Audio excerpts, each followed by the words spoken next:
Hello everyone, welcome back to another video. So today is going to be really cool because all over YouTube I've been seeing people make cookies out of cake mix. So I knew that we had to test this out. So let's just get started.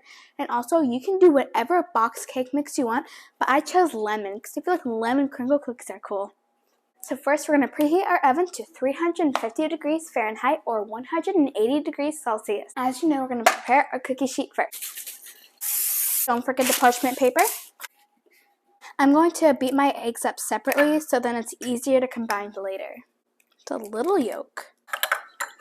So you're going to need a large bowl. Get my cake mix.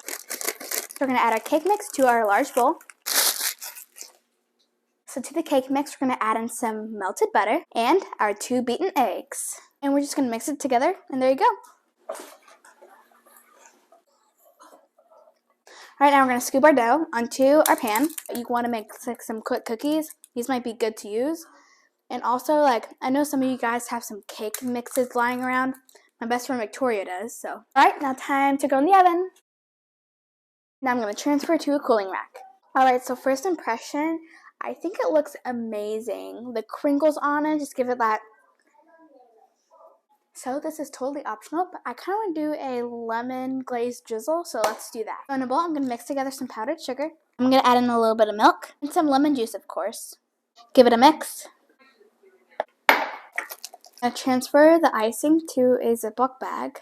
So I'm going to cut a little tip and kind of start drizzling. Alright, so here's how they turned out. They look really cute. And now let's taste tests and see if these are worth making.